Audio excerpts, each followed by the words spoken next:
First of all, but you have these inflation numbers really tattooed to your brain. I mean, you look at it, if not minute by minute, certainly daily. You've said that actually there's a warranted 50 basis points hikes in March. Is there anything that would make you change your mind, that would derail that? Well, thank you for having me. We declared our intention in March to hike 50 basis points. We will have a new forecast. It's going to be very important for the continuation of monetary policy by the ECB. We need to be open-minded with data because we stated that. We will decide meeting by meeting and being data dependent. We have inflation going down. Right. Actually faster than we expected in December when we produced the previous forecast. It will continue to go down as long as we don't have further shocks in our economies. So this is good. This is, of course, the result of monetary policy. But, Governor, where we are now, you see a 50 basis point hike in March and then maybe stabilization for a bit? This is the intention. The first part of your sentence is the intention already declared by the ECB. Yeah. The Governing Council stated that in the last meeting already in February. After that, we will need to see the data. We need to be open to all possibilities, I will say, because that's what is most important for us, is that inflation keeps going down. We have good signs of that recently. The inflation surprised us in the downside for the first time in many, many years. That's great for Europe. We need to continue that way.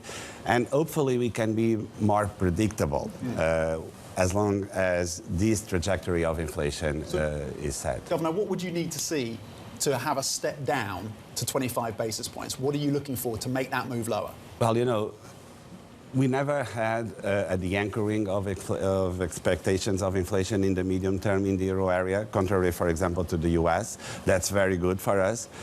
We really need to see inflation converging to 2% in the medium term. And the medium term is 24-25. If we are close enough to that target in our forecast, we can certainly oppose this process of hiking. But let me be quite precise. What is important to everyone when they look at the monetary policy of the ECB is that if our interest rate needs to converge at some point to what we call the neutral rate. And we will do it because that's the nominal anchor that we need in monetary policy. And I think we have it in sight. So given what you're looking at now, what would you expect the terminal rate to be to get inflation back down to that 2% target? Does 325 feel appropriate, 350? My expectation is that March will be very important to define exactly that moment, because the new forecast is going to tell us exactly where we are in this process, and we, for sure, are much closer to that terminal rate than before. We are approaching it, and I think March will be a great moment for us to be very clear about it. Governor, meaning what exactly? That in March you'll be able to say whether you stop hiking rates and you're in a bit of a wait-and-see situation over the summer, or whether you have to be more aggressive? Give us an indication of how you look at the new forecast and what that specifically means for monetary policy. There's a huge probability, or at least a significant probability, that we can be as clear as you just stated in March. It is dependent, nevertheless, on the forecast. So let's stay short of saying something as definite as that. But the possibility exists for us to do that. Governor, what does your gut feeling tell you that the forecast will be, given what we know so far?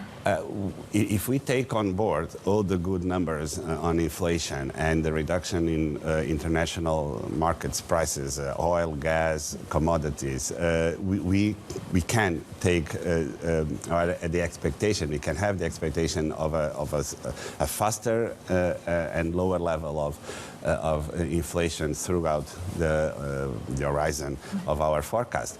It is quite important, though, to keep us very straight on this strategy of being very fair with the data.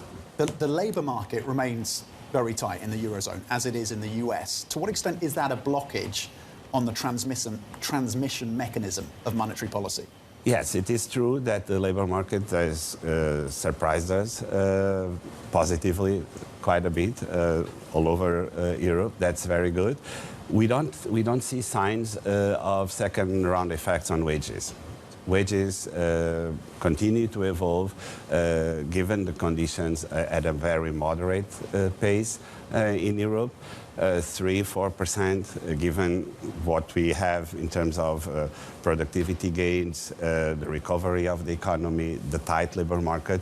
This is a labor market that is also surprising us in that front as well. And that's why I think we can be more assertive in terms of the future, because we don't see domestic pressures building up in Europe. Because you have that resilience around the labor market. And when it comes to the hikes that have been pushed through by the ECB so far, what is the impact that you have seen across this economy? Well, we certainly are tightening. This translates into consumers and to investment.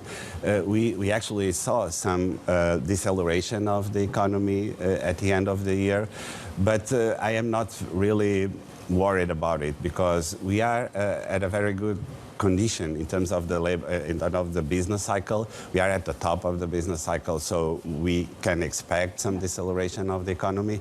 What I think it's more important, it's the resilience that our economy is showing. Certainly with the labor market as well, but the buffers that consumers built during the COVID period are helping us quite a bit. But Governor, when you talk about a slowdown in growth momentum and the slowdown in inflation, how much of that is a direct monetary policy effect, that actually what you're doing is working? I don't want to overstate it, but because monetary policy works with a lag, everyone knows that. We should be worried about that point because we hike quite a bit in a very short period of time. So we can expect also the economy to react strong when that moment comes. I think the mitigating factors have been the buffers that I just mentioned, the world economy also reacting positively, China coming back, if only partially, to the global economy. Those factors have helped us in the process, but the tightening is there. And it is making its way. Governor, when you look at the repayment for long-term loans, QT and TLTROs, how much does that actually impact monetary tightening? It is important to keep reducing the balance sheet of the ECB, and the natural way to start was precisely with the TLTROs. It is helping the transmission mechanism in monetary policy. We don't have any doubt about it. That was exactly the reason why we changed the conditions for these mechanisms back in November. But this is all this works with a lag. We should not be impatient, and we should be prepared to steer monetary policy, also having in mind the amount of tightening that we already introduced in the euro area.